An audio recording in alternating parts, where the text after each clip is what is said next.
Presidente, gracias por recibirnos. ¿Qué tal, Luis? Es un placer enorme. Bueno, gracias, Pablo. Por favor. Gracias, Esteban, por estar. Bueno, vamos a charlar un montón de cosas, de los 70 días de gobierno casi, del Papa, si te convenció a vos o vos lo convenciste a él, si lo evangelizaste o no, de Cristina. Estos son los apuntes, después lo vamos a desarrollar, de la respuesta que le das después de tu análisis a la ex vicepresidente o vicepresidenta. Pero empecemos por lo más actual. 20,6% de inflación. ¿Qué significa? Primero, si uno toma el número así solo y aislado, parece un número verdaderamente horroroso, que efectivamente lo es. Lo que pasa es que hay que mirar dónde estábamos y cuál es la tendencia. No podemos nunca olvidarnos de la herencia que recibimos. Recordemos que la primera semana del mes de diciembre la inflación venía corriendo al 1 diario, que era equivalente a un 3.700% anual. Cuando se entra en la segunda semana, la inflación venía corriendo al 7.500 anual. Nosotros, de hecho, decíamos que íbamos camino a un 15.000% de inflación con el ritmo al que venía acelerando. Y es más, si ustedes se fijan, los precios mayoristas, que siempre suelen estar adelantados respecto a lo que son los minoristas, dio 54%, eso da 17.000 anual. Es decir, con lo cual la economía venía viajando en ese sendero. En el mes de diciembre nosotros, a los pocos días de asumir, no lo hicimos antes porque había una cuestión de que no estaban los pliegos para la gente del Banco Central. Si no, lo hubiéramos hecho ya el primer día. Nosotros lanzamos un programa de estabilización hiperortodoxo con un fuerte ajuste fiscal de 5 puntos del PBI para dejar en equilibrio al Tesoro, con un proceso de saneamiento del balance del Banco Central para atacar los 10 puntos de déficit cuasi fiscal y a su vez un sinceramiento del mercado cambiario, que de hecho cuando ustedes toman al nivel que fue el tipo de cambio con la hipótesis del impuesto país, la brecha prácticamente desaparecía.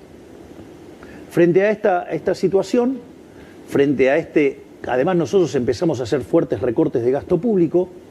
Nosotros hemos echado 50.000 empleados públicos, hay 10.000 contratos que vencían y que no los renovamos, eliminamos 200.000 programas sociales dados de manera irregular, bajamos 98% las transferencias discrecionales a las provincias y al mismo tiempo también otra de las cosas que hicimos fue eliminar la obra pública, que es una fuente de corrupción gigante. En ese contexto, frente al apretón monetario, frente al apretón fiscal, la inflación, que ya acumulaba en 3 semanas cerca de 30% en diciembre, en un momento a mí me preguntaron qué pasaba si daba 30. Y yo dije, era un datazo, porque significaba que en la cuarta semana ya no habían subido los precios. Y terminó dando 25, es decir, que empezó un proceso de desacelerarse el ritmo de crecimiento.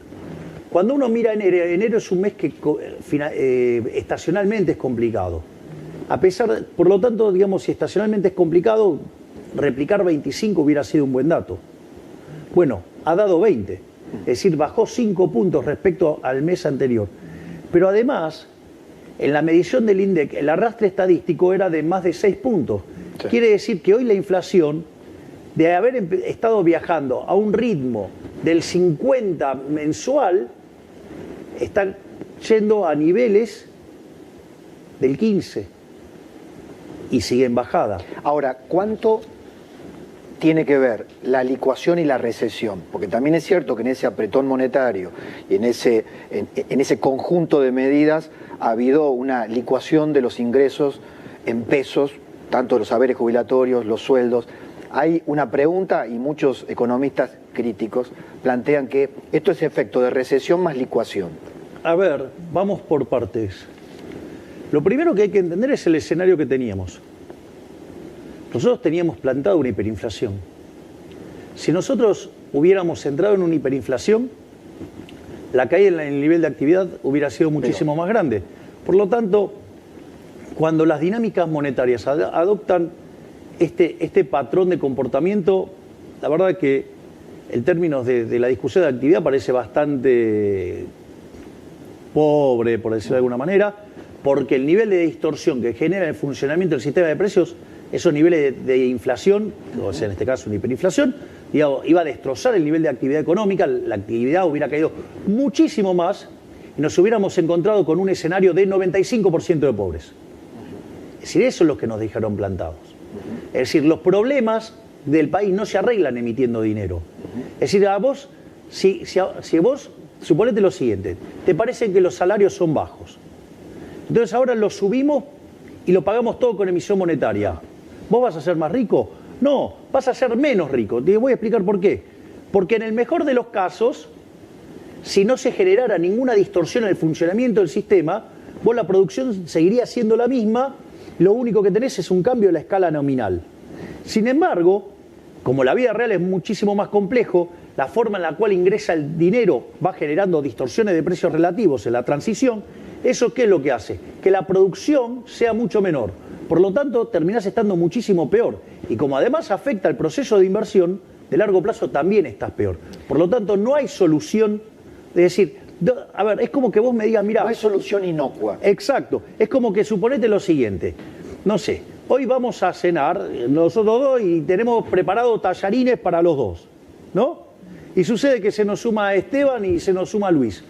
Entonces agarro, los pongo los tallarines en la fotocopiadora e imprimo 2 hojas de tallarines. Digo, no creo que vayan a estar muy contentos. Seguimos teniendo 2 platos de tallarines, ¿me comprendés? Entonces, ¿o acaso los que somos más grandes, digamos, que hemos visto billetes más grandes, que éramos millonarios por tener esos billetes más grandes? No, era un problema de escala nominal. Y me parece que en ese sentido el daño que le ha causado la inflación a la Argentina es tremendo. Pero además, si uno quisiera ponerse en el campeón del progresismo, el campeón del progresismo tendría que estar abrazado todos los días a Milton Friedman. Porque no hay impuesto más regresivo en la economía que el impuesto inflacionario. Entonces, si vos verdaderamente estás consternado y afligido por los más vulnerables, tu política tiene que ser exterminar la inflación. Ahora, Javier, con esta política, con esta desaceleración de precios, estás teniendo una desaceleración en la tasa de inflación. Bien, con esta proyección, la inflación a un dígito, ¿cuándo estaría? ¿Cuándo se puede prever? Digo, la economía no es una ciencia exacta.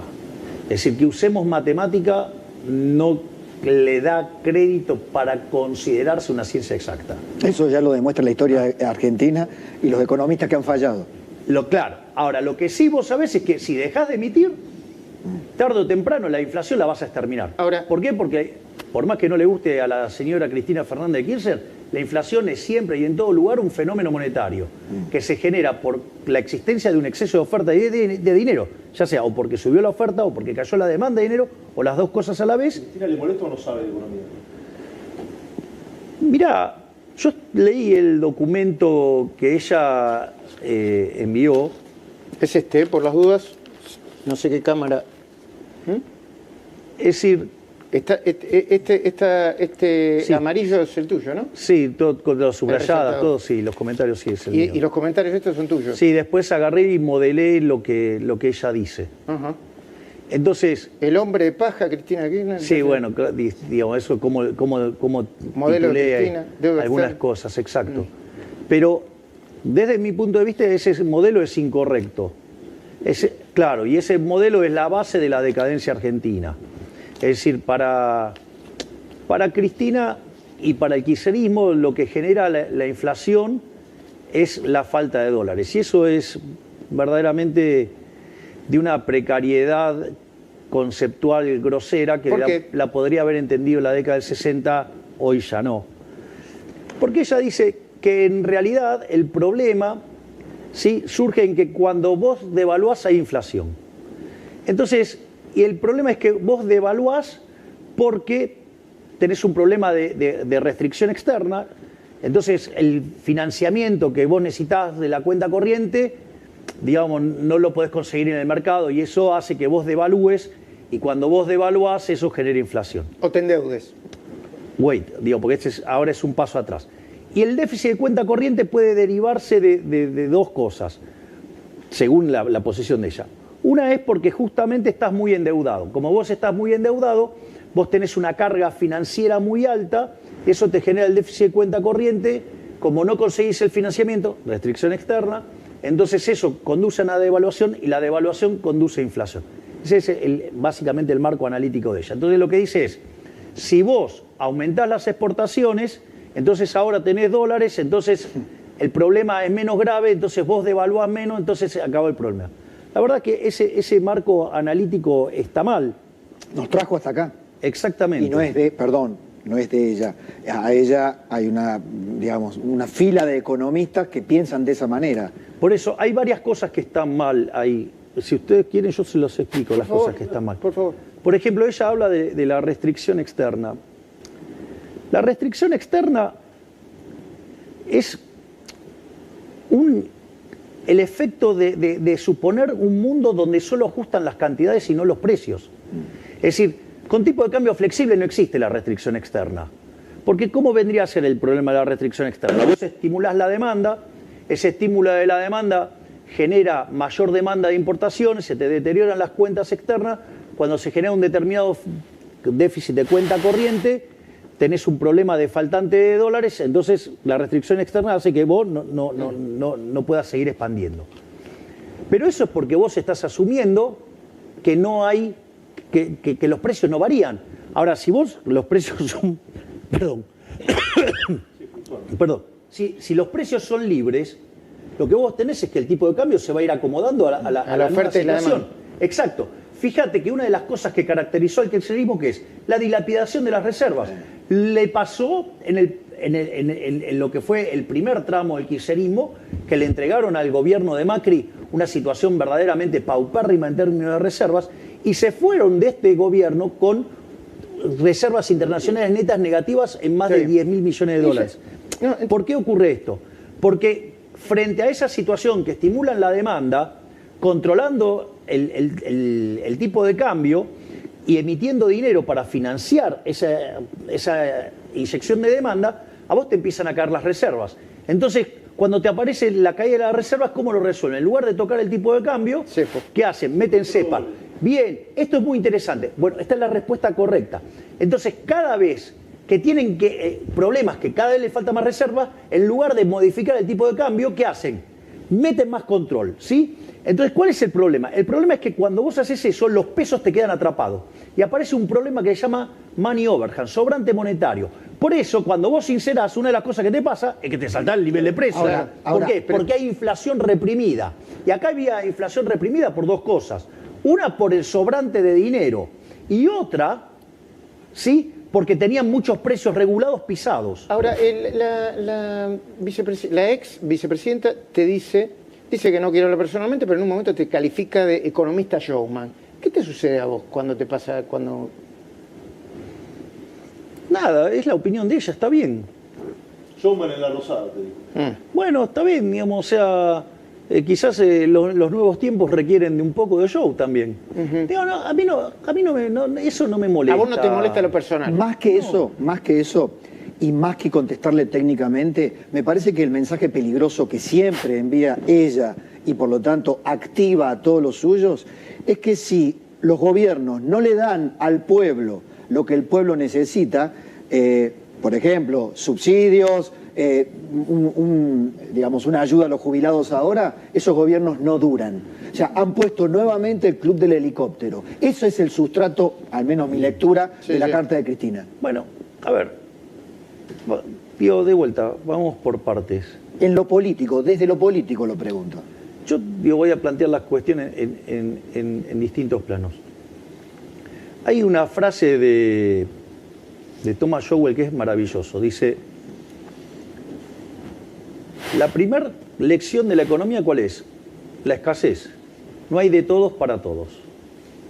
¿Y cuál es la primera lección de la política?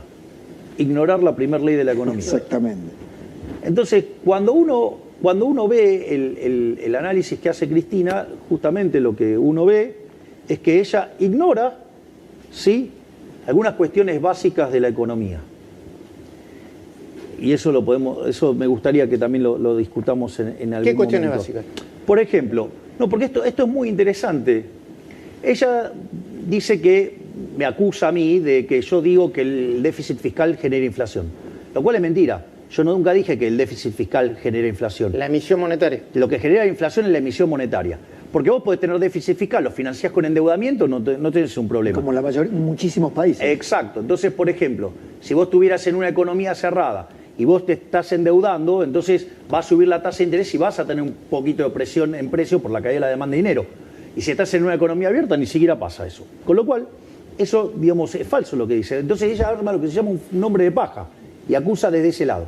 Ahora, cuando el déficit fiscal es financiado con emisión monetaria y esa emisión monetaria hace que la oferta exceda la demanda, es ahí donde aparece el problema de precio. Parece que eso no se lo explicaron bien. O sea, o no lo entiende, no lo sé. No le salió. Y bueno, qué sé yo, lo que sea. Entonces, es más, hasta, fíjate esto, porque el primer párrafo que está en negrita es monumental por todos los errores que comete. Pero hay algo que es lo más interesante de todo, ¿no? Porque si fuera cierto esta hipótesis de que el déficit genera inflación, ¿no? Que no es lo que yo sostengo, que lo acabo de demostrar. La pregunta es, ¿y la deuda externa? ¿De dónde salió?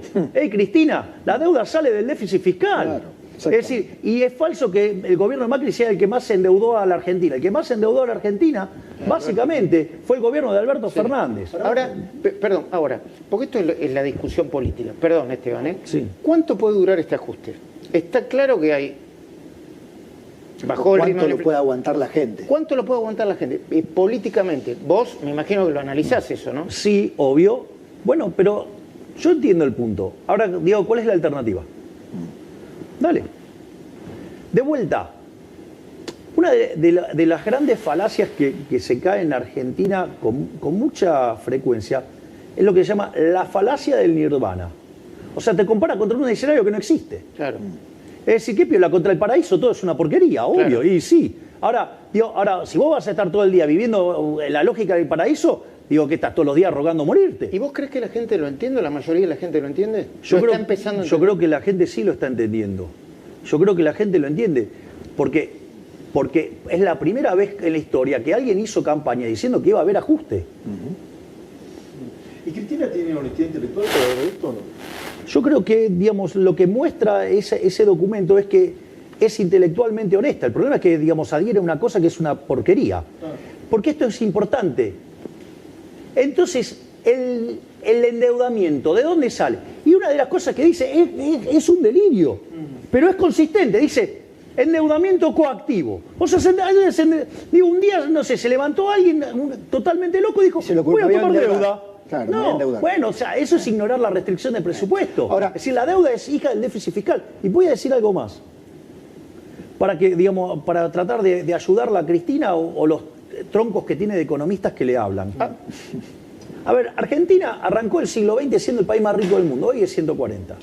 O sea, acá algo pasó mal. Sí, lo segundo es, de los últimos 123 años, Argentina, 113 tuvo déficit fiscal. Argentina desde el año 1900 hasta hoy tuvo 22 crisis, 20 tienen origen fiscal, donde el déficit fiscal es alto o recontra alto, que es la parte que no entiende. Y encima, ella arranca el supuesto y está en ese primer párrafo. A diferencia de lo que se afirma habitualmente en cuanto a que el principal problema de la economía argentina es el déficit fiscal y la principal causa de la inflación, la emisión monetaria necesaria para cubrirlo, nosotros sostenemos que la inflación en Argentina se dispara ante la escasez de dólares y que es el endeudamiento compulsivo. Ahí está. Es el mantra, Claro, el mantra kirchnerista. Vino, pero a alguien se le ocurrió, se levantó alocado y dijo, vamos a tomar deuda. ¿Y contra qué? Ahora, presidente... Está claro, ¿no? Que ya en el primer párrafo muestra que no entiende lo que es una restricción de presupuesto. Yo digo algo, además, si yo me voy a poner en exquisito, si el problema es que me faltan exportaciones, habría que alguien le explique que eso es un aumento de la demanda agregada neta, con lo cual la presión en precio es más alta, no más baja. Ahora, ¿podemos dejar a Cristina un poquito de lado? Sí. Hablemos de presente y futuro, sin Cristina, sin su carta, porque parece que tuvo un problema de egolatría. Tal vez le haya molestado tanta centralidad en el exterior, el recibimiento del Papa, pero eso lo podemos dejar para otro momento. ¿Cómo sigue el gobierno? Muchos que lo han votado preguntan, ¿cómo sigue el gobierno? ¿Va a acordar con los gobernadores? ¿Va a avanzar con la motosierra? ¿Va a fondo? A ver, sin acuerdo político. A ver, la motosierra y la licuadora, que son los pilares del ajuste, no se negocian. No se negocian. El déficit cero no se negocia. El proceso de saneamiento del Banco Central no se negocia. Y una vez que nosotros tenemos el equilibrio fiscal en déficit cero y tenemos saneado el Banco Central, vamos a estar en condiciones de abrir el mercado cambiario. Y cuando nosotros hagamos eso, lo que vamos a tener es un rebote de actividad económica. Y explico por qué. Cuando vos tenés una restricción, un precio fijo, ¿sí? Un precio controlado, hoy tenemos un crawling peg, pero digo, o sea, es como que, y que es el aumento es un paulatino, control que lo vas corriendo. Controlado. ¿Qué es lo que sucede? Vos tenés un exceso de demanda, ¿sí? Nosotros estamos limpiando restricciones todos los días. Sí. El mercado de cambio y la gente no lo ve porque seguimos comprando dólares a lo loco, pero ahora esto es interesante. Digo, desde que asumimos compramos 7.000 millones de dólares, o sea, reforzando las reservas. Ahora, dicho esto, ¿qué es lo que sucede? Nosotros, una vez que vos tenés este exceso de demanda por tener un precio controlado, la contracara es que tenés exceso de oferta en el resto de la economía. Entonces tenés que los precios de los bonos son bajos, por ende es alta la tasa de interés, es alto el riesgo país, te genera un exceso de oferta en el mercado de bienes, eso hace que se te deprima el nivel de actividad. De hecho, el PBI per cápita está 15% por debajo del que teníamos en el 2011. Eso te genera un problema en el mercado de trabajo, que o lo corregís por desempleo o con salarios verdaderamente miserables, donde hoy 1/3 de los trabajadores formales son pobres, ¿sí? Y la contracara es una necesidad de aumento de contención social como consecuencia de este cuadro horrible que tenemos. Y eso genera un círculo vicioso, que es el que, digamos, traía Massa, que nos dejó la inflación, digamos, a un ritmo viajando del 15.000 anual. Dicho esto, cuando vos eliminás el control en el mercado de cambios... y ¿Qué variable monetaria está viendo el gobierno para llegar a levantar el cepo? Para, porque son varias cosas. Una vez que vos eliminás el cepo, lo que sucede es lo siguiente. Ese exceso de demanda desaparece y desaparecen todos los otros excesos de oferta. Entonces, cae la tasa de interés, se expande la actividad económica, se expande el empleo y los salarios reales mejoran y la cantidad de pobres e indigentes cae. Exacto. Entonces, eso lo que va a hacer es que la actividad económica rebote. Y además, como la Argentina es una economía que destruyó capital furiosamente en los últimos 20 años, aún así vos podés crecer igual.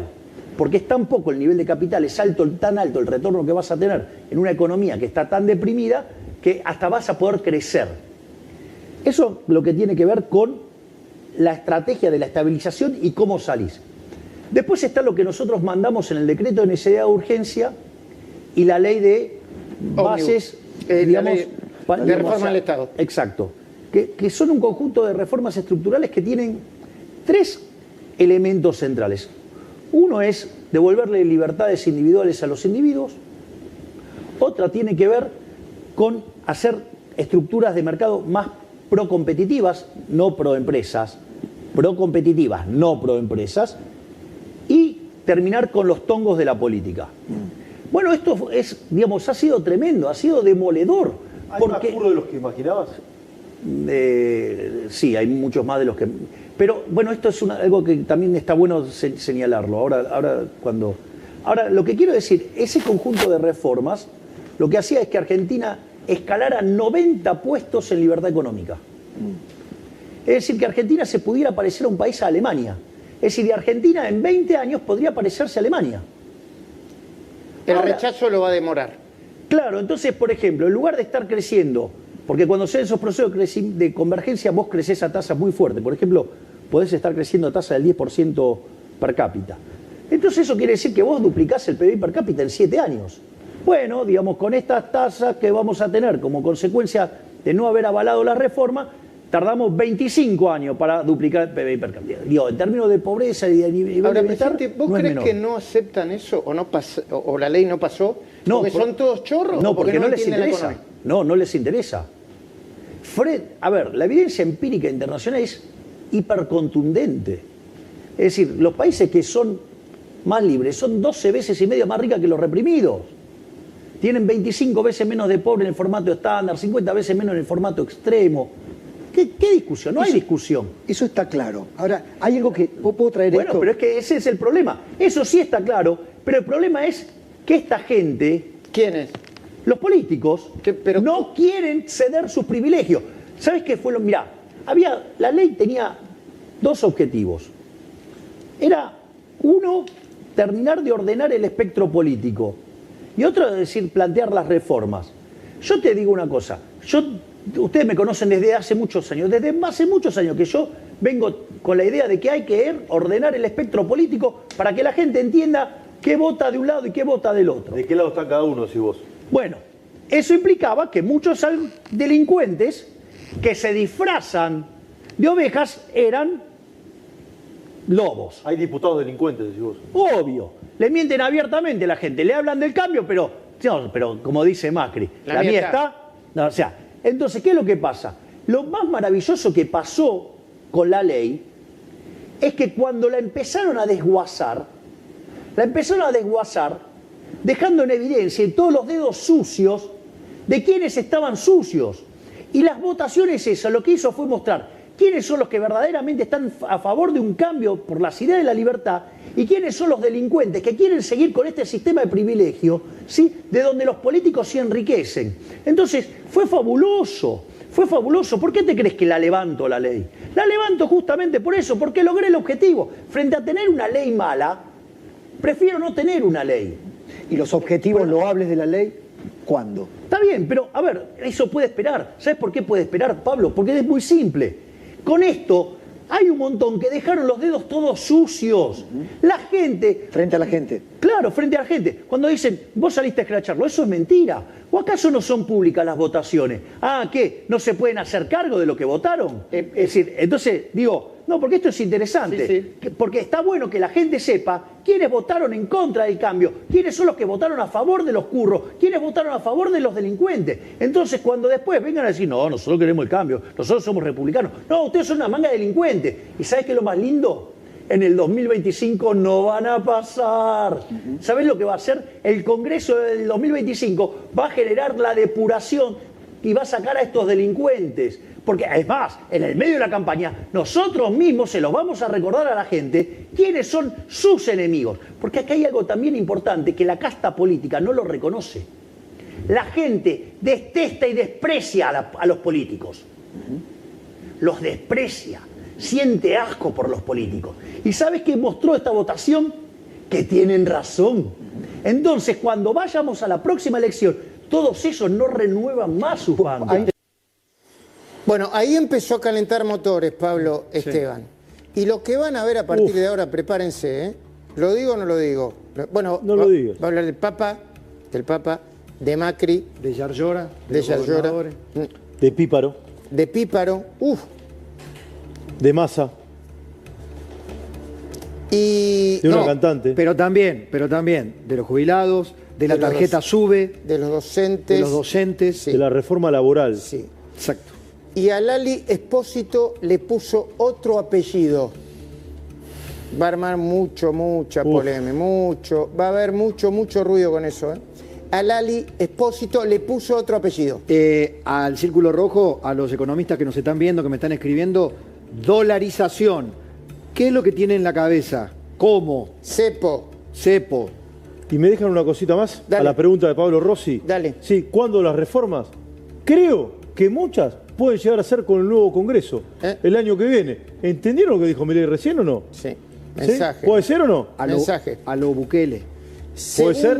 Segunda parte de la entrevista exclusiva con el presidente Javier Milei. Ahora. A propósito de eso, a la televisión italiana, cuando lo espetaron sobre algunas cuestiones dichas filosóficas de filosofía política, dijo, yo al Estado lo considero una asociación de delincuentes. No la teoría de Baglini la detesto, etcétera, etcétera, cosa que nos habían dicho hace mucho tiempo.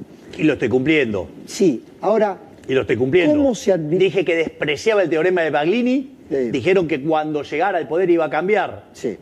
Ahora, Parece que no me conocían bien. ¿cómo se llega a administrar eficazmente un Estado cuando conceptualmente se lo detesta? No. El problema es la fatal arrogancia de creer que lo podés administrar eficientemente. Ok. Mira, Milton Friedman decía, vos tenés 4 formas de gastar. Vos podés gastar la tuya o la de otros. Y la podés gastar en vos o en otros. Cuando vos gastás la tuya en vos mismo, ¿qué haces? Maximizar los beneficios. Cuando vos gastás la tuya en otros, es como cuando das un regalo. Tratá de quedar bien con lo menos posible. Minimizás el costo. Cuando vos gastás la de otro en vos, digo, es cuando, viste, los directivos viajan por la empresa, viajan todos... Con la tarjeta corporativa. Claro. Ahora, ¿cuál es la peor manera de gastar entonces? La de otros en otros. ¿Qué es lo que hace el Estado? O sea, el Estado nunca puede funcionar bien. Por definición, funciona mal. Primer punto.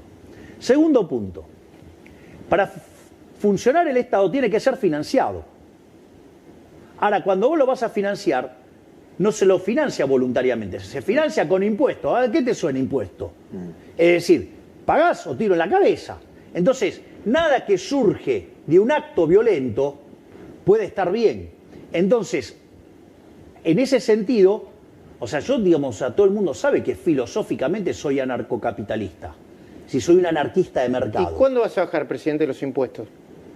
Una vez que estabilizamos la economía y empiezan a sobrar recursos, en lugar de aumentar el gasto, yo voy a bajar los impuestos. ¿Vas a mandar una reforma laboral? Pues la reforma laboral por ahora en el inciso 4 del DNU está frenada por ahora. Está bien, pero de vuelta, nosotros vamos a intentar, o sea, igual yo te digo algo, con los salarios que hoy tenemos en Argentina, las cuestiones del mercado laboral hoy no son restricciones efectivas. Son salarios de miseria. Por eso lo digo. Claro. Entonces, no representa un problema la cuestión laboral hoy, que sería deseable. Pero sí la industria del juicio, sí, No, sí pero, la maquinaria. No, pero ahí, digamos, o sea, digo, toda esa parafernalia que armaron los recaldes de la vida, digo, Exacto. eso tiene que ser desarmado, porque eso va en contra de los trabajadores. A lo único que favorece es a los picapleitos. ¿Es una mafia? Y yo te diría que casi sí, porque utilizaron se metieron en el Estado, armaron una estructura para beneficiar a la industria del juicio. Pero ahí va a quedar la Corte. Que supuestamente es para beneficiar a los trabajadores y en realidad los principales beneficiarios, los perjudicados, ¿quiénes son? Los trabajadores. Pero ahí va a tener que contribuir la Corte. Sí. La Corte va a tener que contribuir a desarmar esa industria corporativa de casta que se armó en el Poder Judicial. Pero es parte de todo, de este andamiaje. Pero quiero volver al punto inicial. Cuando vos entonces entendés que los medios del mercado, ¿cuáles son? Los intercambios, la producción, el ahorro, la inversión. ¿Cuáles son los medios del Estado? ¿Cómo se financia? Con impuestos, con robo. O sea, entonces, lo primero que hay que entender es que el Estado es una organización criminal, es una organización violenta, donde los tipos se pusieron de acuerdo para robarle a la gente. Yo les hago una pregunta. En el último año, Esteban, ¿cuántas veces te robaron? A mano armada ninguna. ¿A vos, Luis? A mano ninguna. Con los impuestos yo diría que sí. ¿Y vos, Pablo?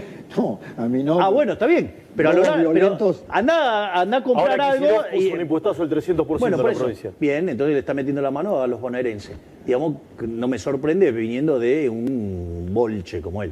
Pero saliendo de ahí, porque él cree que es mejor la plata administrada por él que la gente. O sea, él debe creer que la gente es tonta. Es decir, que no sabe manejar su plata. Entonces él sabe mejor que la gente en qué tiene que tener la plata. Entonces, cuando vos entendés esto, fíjate, el Estado es peor que el ladrón vulgar, porque el ladrón vulgar es aleatorio. En cambio, el Estado es el ladrón Pero estacionario. jefe de Estado. ¿Qué tipo de Estado vas a dejar cuando dejes tu gobierno en 4 años? Vamos a ponerlo así. Hay una frase de Milton Friedman que es genial. Dice, mire, usted tiene distintos tipos de liberales. Usted los tiene liberales clásicos, los tiene liberales minarquistas, y dice, si se fija bien, hasta los tiene anarquistas. Entonces, ahora, yo te hago una pregunta. Liberalismo clásico vendría a ser Friedman, Hayek, Adam Smith. ¿Vos te crees que, por ejemplo, estamos cerca de ese nivel o estamos muchísimo más a la izquierda? ¿Vos? No, la Argentina. Ah, no. Bueno. Es un paño rojo Argentina. O sea, digo, destila socialismo. Entonces, ¿qué es lo que sucede? Y se hunde por el socialismo. Esa frase de donde hay una necesidad nace un derecho. Mira, pará que los derechos hay que pagarlos, los recursos son finitos, la necesidad es infinita. Genera Eso. déficit. Pero yo te pregunté si ibas a bajar los impuestos, porque era una de tus promesas. Es que voy a bajar el gasto público. ¿Sabes cuál es la verdadera carga fiscal que enfrenta ¿Cuál? el gasto público? Esta es la parte que dicen, vos subiste los impuestos. Mentira, no los subí los impuestos, los bajé. ¿Por qué? Porque, ¿sabes qué? Nosotros estamos haciendo una reducción del déficit fiscal de 5 puntos del PBI en el Entonces Tesoro. vas a necesitar menos impuestos para... Exacto, fíjate esto, va por ahí. Fíjate esto, de ese ajuste 30 cae en el sector público y 20% cae en el sector privado. Entonces alguien puede decir, no, bueno, pero me estás subiendo los impuestos por 2. Pero estoy eliminando el señoriaje, te estoy devolviendo 5 puntos del PBI. En el neto, ¿cómo está el sector privado? Mejor. Es decir, esto es como cuando vos le decías a Rothbard no le importaba cuáles eran los impuestos que te cobraba. Era, ¿cuánto me sacás del PBI? Bueno, ahora te estoy sacando 3 puntos menos, con lo cual, digo, ganaste en libertad. ¿Y los jubilados? Eso. Nosotros el tema de los jubilados, fíjate esto, si nosotros mantenemos la fórmula que viene del kirchnerismo, van a estar perdiendo este año 2 puntos del PBI. En nuestras estimaciones pierden medio punto del PBI. ¿De dónde te crees que sale ese punto y medio de diferencia? Es recomposiciones que nosotros estamos planeando hacer. Y obviamente que en algún momento hay que agarrar y hay que rediseñar la fórmula para que esto, digamos, deje de ser un mecanismo de El estafa. posible conflicto docente, ¿te preocupa, Javier? Hoy, las últimas horas, los gremios plantearon dudas sobre el inicio de clases. Pregunta, ¿las escuelas de quién dependen? La inmensa mayoría de las provincias. Yo hago una pregunta. O sea, ¿Argentina es un país federal? Si es un país federal, sí. Hay un lío ahí, porque una paritaria nacional. Está bien. de la reforma. Bueno, y de la entonces, reforma el problema es el problema de las provincias. Si las provincias si los docentes no reciben lo que tienen que recibir, es porque los gobernadores están gastando la plata. Se quejan del fondo de incentivo docente que no va a ser girado. Bueno, digamos, a ver, de vuelta, ¿por qué, digamos, Nación tiene que estar financiando permanentemente? Es decir, ¿sabes qué? Que bajen los recitales. ¿Entendés? Cuando, digamos, Córdoba hace el Cosquín Rock, Sí. que es privado, pero sucede que en subsidios, Exenciones impositivas. por eso, subsidio, le da 1.000 millones de pesos. Sí. ¡Vamos! ¡Ey! Digamos, entonces, digamos, todos los artistas que tuvieron ahí, digamos, por ejemplo, Lali Depósito. ¿Cómo? Lali Depósito. Depósito. No sé si Depósito. Ah, depósito. Lali Depósito. ¿No te gustó lo que dijo? Y cobró de la del Estado. No es sé decir, si llega a esa cifra de esos, 1.000 millones, esos, bueno, pero Lali Depósito cobró de varios gobiernos. Entonces, De La Rioja, ¿no? sí, por ejemplo, en uno de los recitales cobró $350.000. Entonces la pregunta es, ¿vos estás dispuesto a financiar esos gastos contra el IVA que le saca el alimento a los chicos pobres del Chaco? Es decir, entonces, digo, para financiar esa cultura se la vas a cargar sobre los... ¿Sabes cuántos chicos?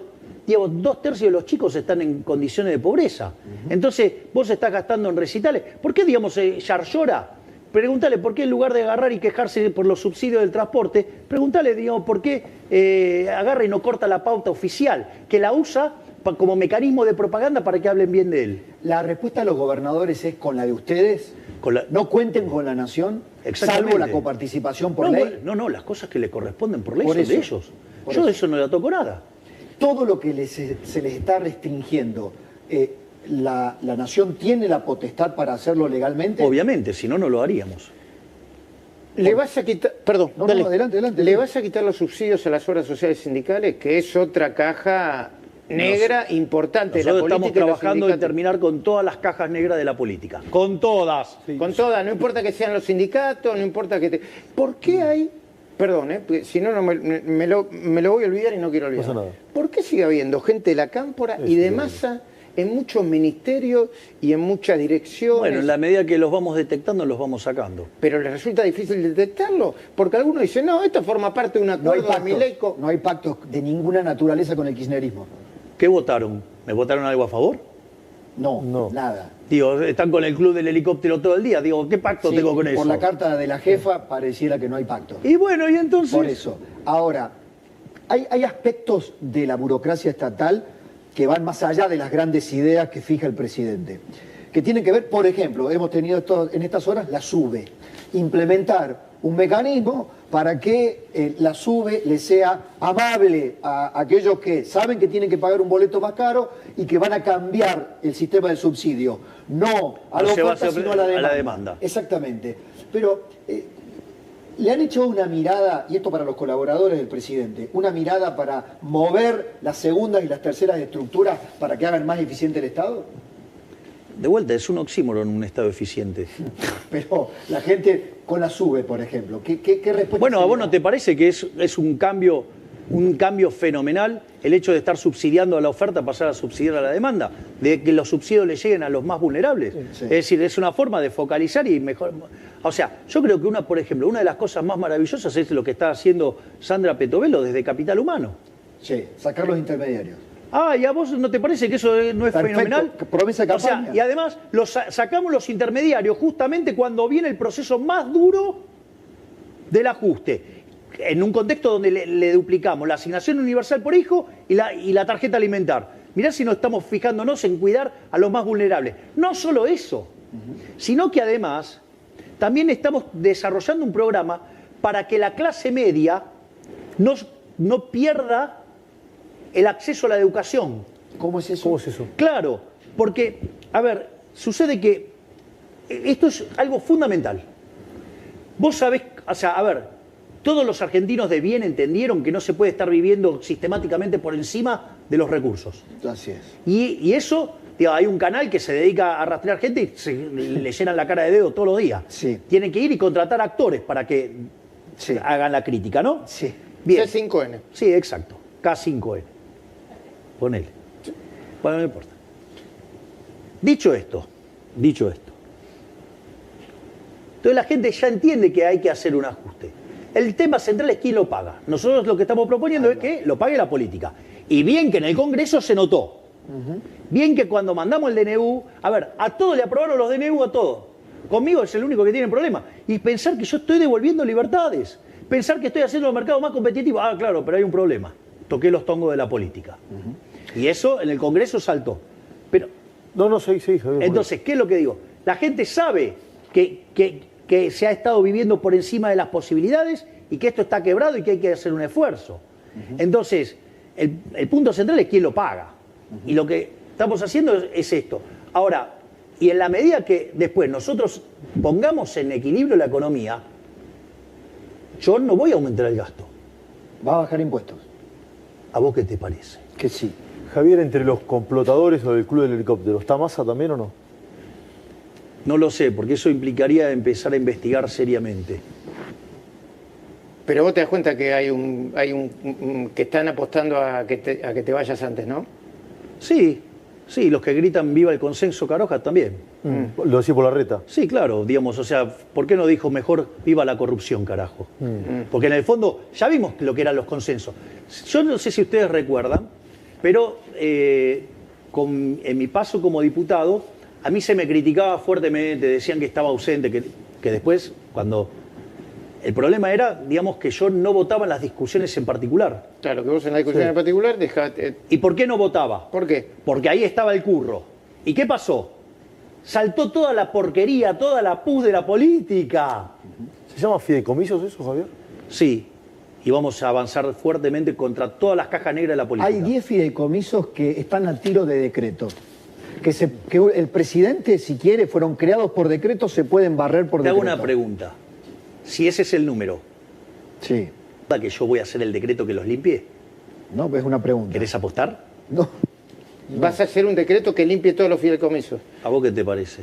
Si los tengo a tiro de decreto, anotalo, porque son boletas. En total dicen que son 10.000, 20.000 millones, ¿cuántos son? Toda esa runfla son como 20.000 millones de dólares. Son todas cajas negras de la política. ¿Y a todos los tenés a tiro de decreto? No. No, a todos. Hay son alrededor de 40, ¿no? Hay 29, si no me equivoco, 29 fideicomisos nacionales, de los cuales 10 son a tiro de decreto. Después están los fideicomisos provinciales, porque el fideicomiso, eso lo hemos contado en la televisión, se transformó en una manera de saltear todas las auditorías. Exactamente. Empresas dentro del Estado que repartían dinero a muchos.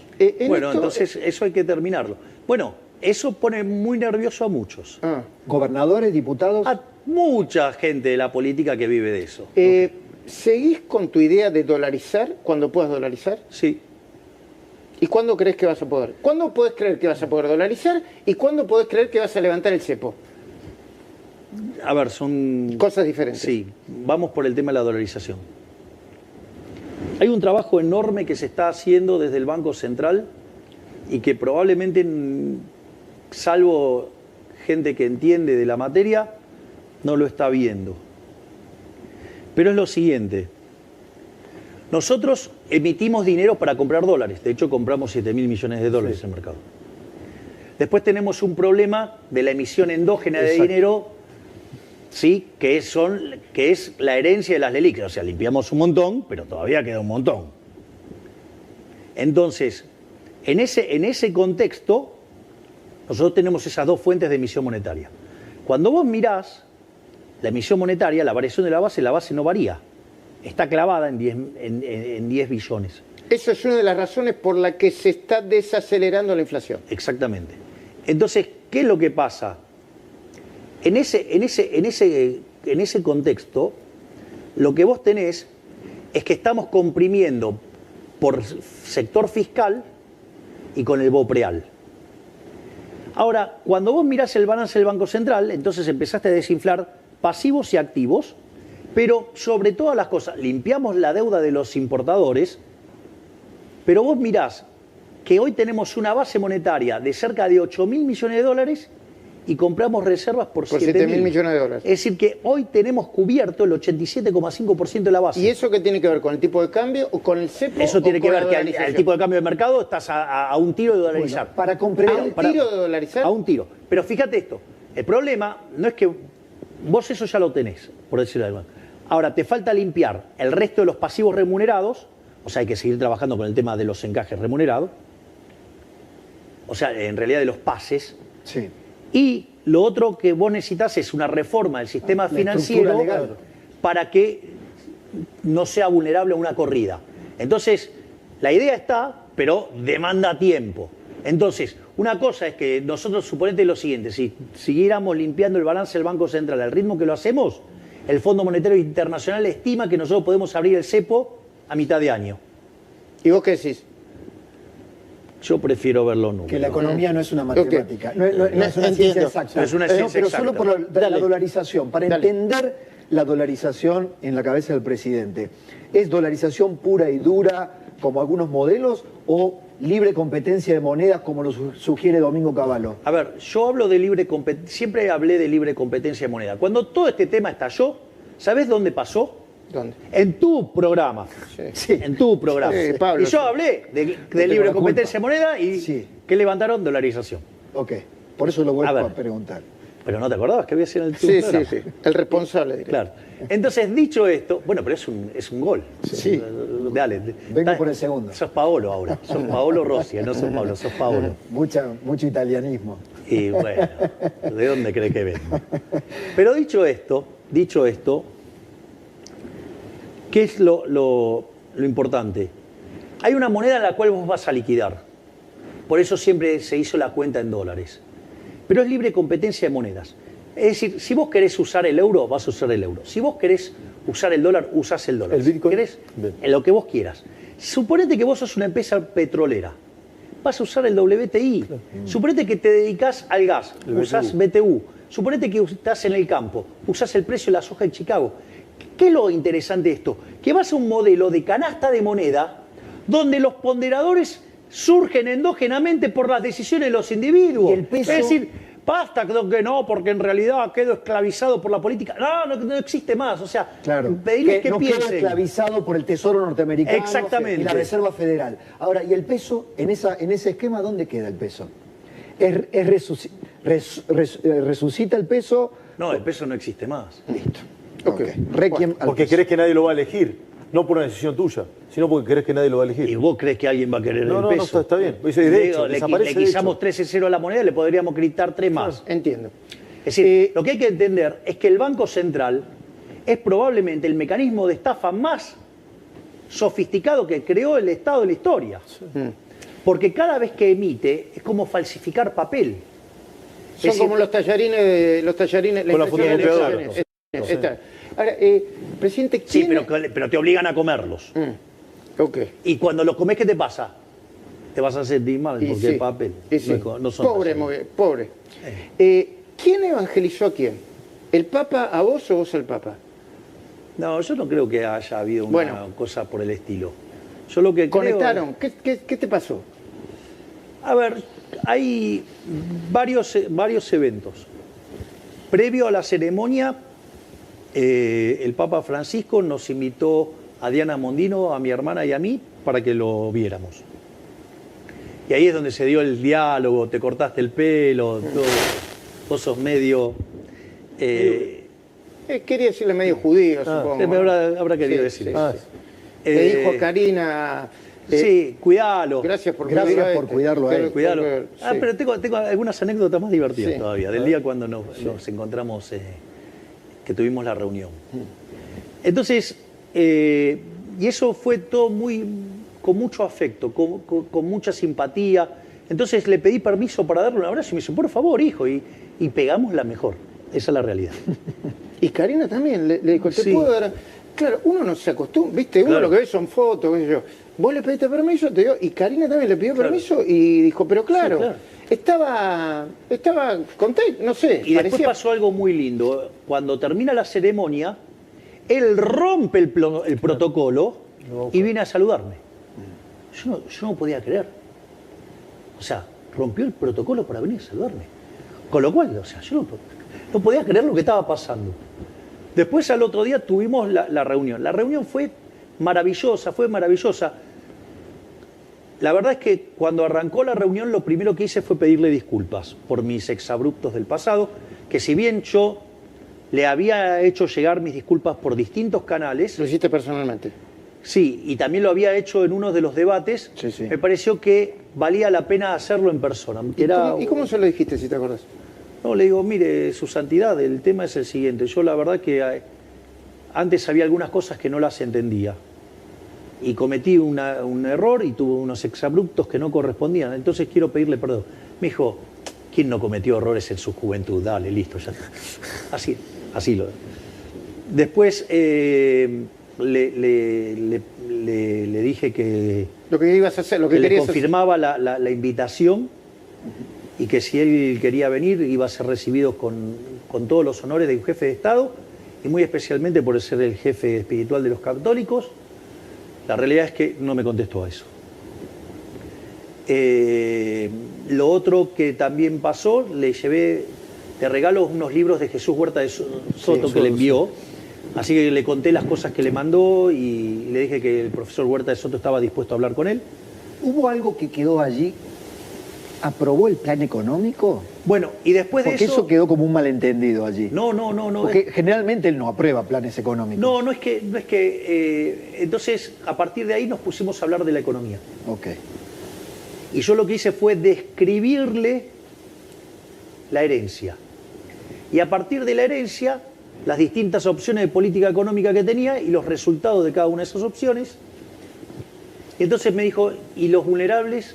Entonces yo le expliqué todas las políticas que estaba llevando a cabo la ministra Capital Humano. Petovelo. Y eso a él le pareció muy interesante. Él ya había quedado impactado muy positivamente con el concepto de capital humano. En esta fuimos al hueso y le expliqué cómo funcionaba cada una de estas cosas y cómo era la salida.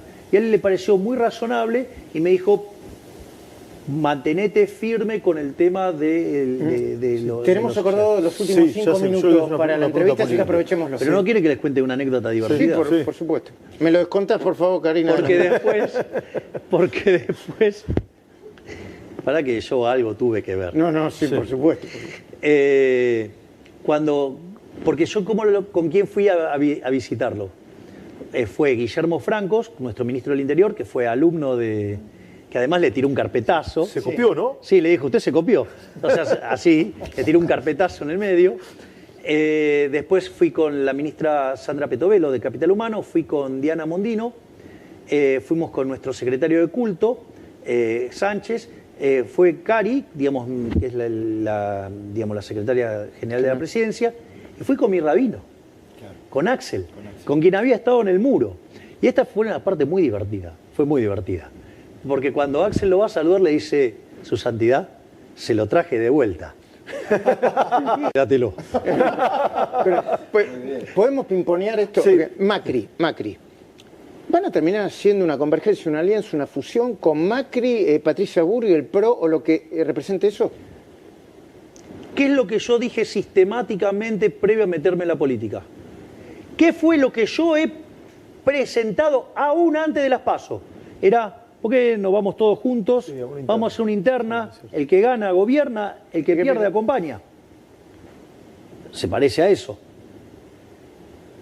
Una de las cosas más maravillosas que pasó en la Cámara, por lo cual estoy muy agradecido del trabajo que hizo Cristian Ritondo, es que él logró abroquelar todo su bloque apoyando las ideas del cambio. Así es.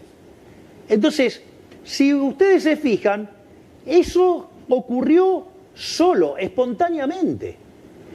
Entonces, digo, yo veo que evidentemente va a haber una convergencia. ¿Pero parlamentaria o para integrar segundas, terceras líneas, algún ministerio? Mira, digo, esto es muy importante. Yo una de las cosas que señalé es que cuando la doctora Bullrich y el presidente Macri me dieron el apoyo... Si no te pidieron cargo, dijiste vos. No, me pidieron nada. Yo hablo con Macri, no me pide nada. Es decir, las charlas que yo tengo con Macri son maravillosas. O sea, si él me cuenta experiencias, o sea, él está viendo las cosas que pasan y me cuenta sus experiencias. Pero no te sugiere nombres. No, digamos, a ver, ahora supongamos lo siguiente. Sí. Supongamos que yo tengo que cubrir un puesto Sí. y no tengo. ¿Vos le preguntás? Lancés, Yo no por le puedo ejemplo, preguntar, Lancés. pero Sí. yo no le puedo preguntar. Sí, claro. Sí, vos Digo, podés hacer lo que quieras, sí. bueno, pero eso, digo, A ver, pero Scioli. ¿Por qué Scioli? Scioli, a ver, en ese lugar Scioli tiene una experiencia fenomenal. O sea, es algo que ese trabajo lo conoce muy bien, lo hace muy bien y además es amigo de Guillermo. O sea, yo creo que cada ministro tiene que poder elegir sus No colaboradores. tiene nada que ver con el kirchnerismo, Scioli. Y tendrías que indagarlo y preguntarle a él y te vas a dar No cuenta. es casta. A ver, yo en algún sentido he hablado de tabula rasa y esto lo dije siempre. Todos aquellos que se quieran sumar al cambio hacia la ciudad de la libertad, vamos para adelante. Sí. Javier, le dijiste a Bonelli el otro día que Franco estaba firme como rulo de estatua. Sí, Sí, hay algunas... lo confirmo. Bien, hay algunas especulaciones vinculadas con Martín Menem, el presidente de la Cámara de Diputados. ¿También está firme como rulo de estatua? Obvio. Pose, Santiago Caputo. A ver, Sí, digo, como es esa como chica. digo, me estuvieras preguntando si los riñones están adentro Karina. de mi cuerpo. ¿Cómo? Y que vos me preguntes por Santiago Caputo, No, como me te pregunte, pregunto. digo, es un riñón. Es más que un riñón, pero bueno. Presidente, quedan los últimos O sea, minutos. ¿querés que lo haga más explícito? Sí. Hay un triángulo. El triángulo es Karina, presidente mi Milei, hermana, Karina Milei. Santiago Caputo y yo. Ok. Cuando lo ampliamos, entra Pose. Y así, digamos, vas ampliando y hay cada vez más. Pero Guillermo Franco, perfecto. Perfectamente. No, Solo añadido, va a necesitar cuadros técnicos, porque dos saltaron por el aire, por la crisis política. Hay Uno cosas de que ellos, pasan. Giordano. En las segundas, terceras líneas se habla de que va a haber, ¿no?, como un shampoo. Va a haber más Hay que renuncias. lavado de cabeza a muchos. hay un dicho en política, ¿sabes qué dice? El que traiciona una vez, traiciona siempre.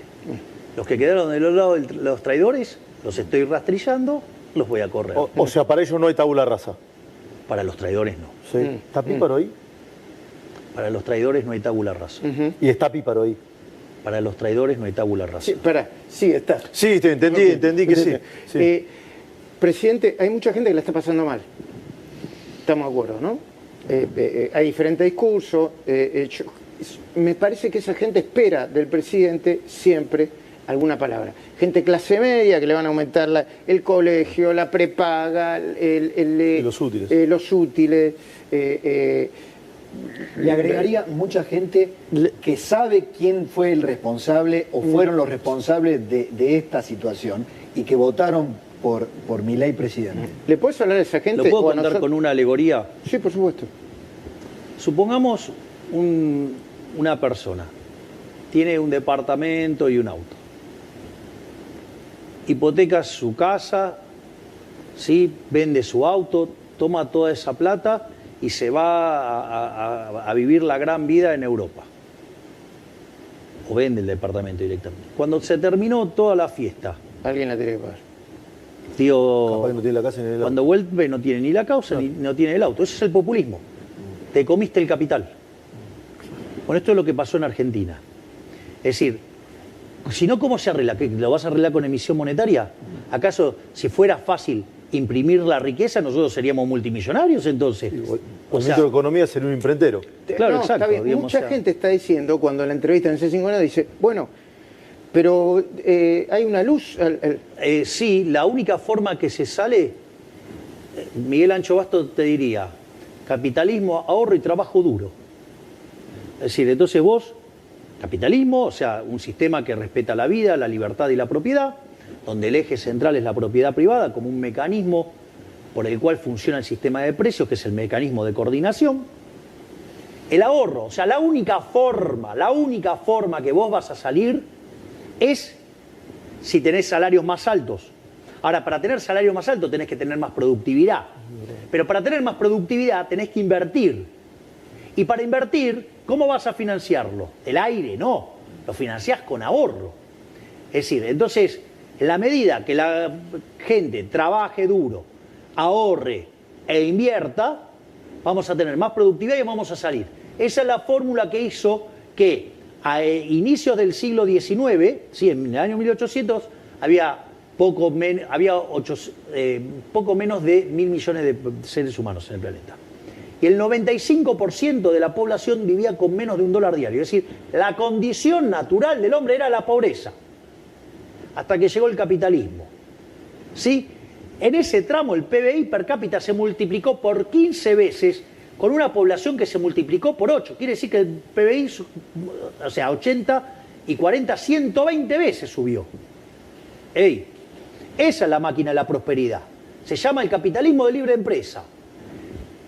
Ahora, claro, que gane el capitalismo de libre empresa es que gane la libertad.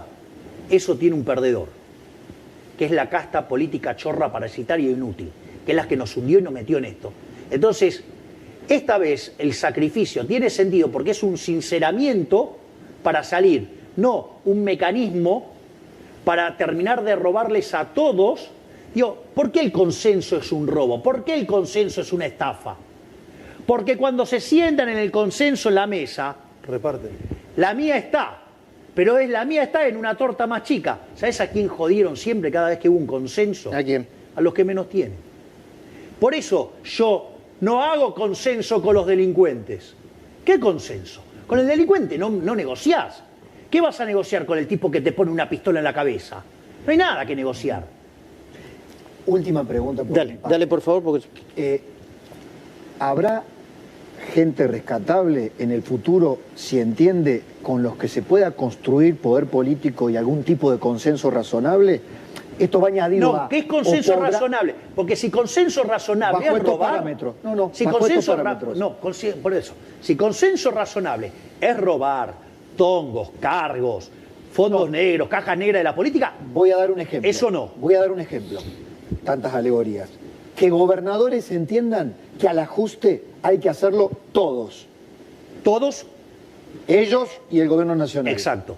¿Sabes cuánto tienen que ajustar en consolidado todas las provincias? ¿Cuánto? Un punto del PBI. ¿Sabes cuánto tengo que hacer yo de ajuste? 5. 15. Ah, claro. No, porque está sí. 5 en el Tesoro Banco Central. y 10 en el Banco Central. De nuevo, le tenés que hablar a la gente. Nosotros entendimos, le tenés que hablar a la gente. ¿Qué le dirías a la gente que está...? Que la única forma de salir de esto es abrazando las ideas de la libertad. Porque donde triunfan las ideas de la libertad, la sociedad prospera. Entonces, esta vez el esfuerzo vale la pena. Porque en todos los demás esfuerzos, todos mantuvieron sus curros y perdieron los argentinos de bien. Esta es la primera vez que se hace el ajuste y los que pierden más en todo esto son los políticos, los parásitos, los ladrones. Y eso va a hacer que, pasado este mal trago, hay luz al final del camino. Una Argentina mejor es posible y lo estamos haciendo. Gracias, presidente, por todo el tiempo. Gracias a Muchísimas gracias. Hola a todos, yo soy